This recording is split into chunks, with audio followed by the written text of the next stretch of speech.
We're Hi. not doing an interpretive dance. No, we're not. Thought we would start off that way just to mix it up a little. Right. I'm Akoto. I'm a senior editor at The Trace, a nonprofit newsroom covering gun violence in America, and the only one in the country dedicated to this issue full-time. And I'm Sara Catania. I'm with the Solutions Journalism Network. We train and connect journalists to help them understand how to cover solutions to problems. So I just told you my name was Akoto, but suspend that for a moment. Imagine my name is Michelle. Imagine that I live in St. Louis, one of the most violent cities in the country.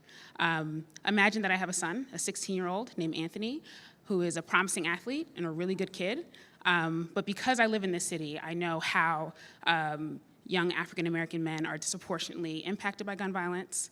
I know all the ways in which they can get caught up in cycles of violence, even arbitrarily.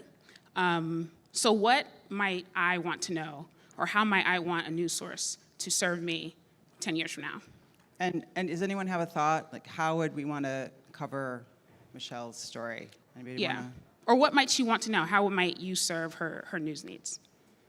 I'm just going to fill in for everyone here because we're all in that Saturday afternoon coma. And I'm going to say, I'm not sure. I don't know. Right, and I, as someone who covers this issue, I don't know either. And the problem is, we don't know because we're not asking Michelle. America's gun violence crisis is happening at the neighborhood level, and in order to understand the crisis, we need to get into these neighborhoods and understand what the information needs are of the people who are living in these neighborhoods. And we might be doing that now. You might be thinking, well, but of course we are. We're covering those stories. But think about how we're covering them. We're doing one story, and then we're leaving. Maybe we'll do two stories, and then we leave.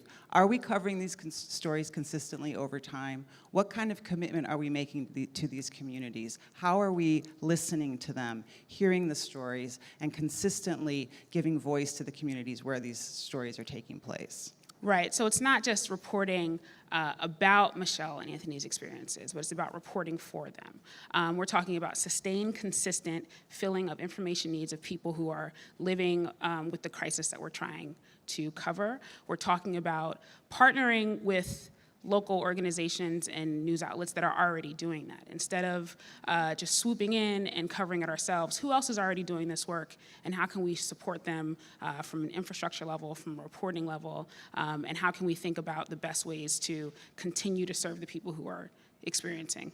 And Akoto, I think you shared with me a little earlier something you heard earlier today right here at ONA that you wanted to share that you felt yes. really helped. Yes, is everybody here familiar with City Bureau?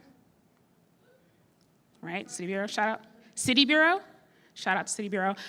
Co-founder Bettina Chang said that if you are going into a neighborhood just to only get something from them, if you're not going in there just without wanting to give something, then you don't deserve to be reporting on that neighborhood. And so the challenge here today, the question that we're all addressing in these lightning talks is, what is your audience going to expect from you in 10 years, right? And so the thing is, we can't wake up 9 years from now and say, oh shit, we're a year away from the 10-year mark, let's start doing the thing that the audience wants. That starts now. That starts today. So right here, right now, we're talking about a shift in the way that we're covering communities, a shift that's rooted in listening and investing in the stories and reporting with the communities. Right. And here's the best thing. Once we find out from Michelle what's working, we then have an opportunity to report on solutions. We then have an opportunity to use solutions journalism as a way to hold people accountable for all the ways in which the crisis persists. And if you're ready to start doing that, talk to me, talk to Akoto, and we want to have these conversations. Yes, definitely. Thank you. Thank you. Dramatic.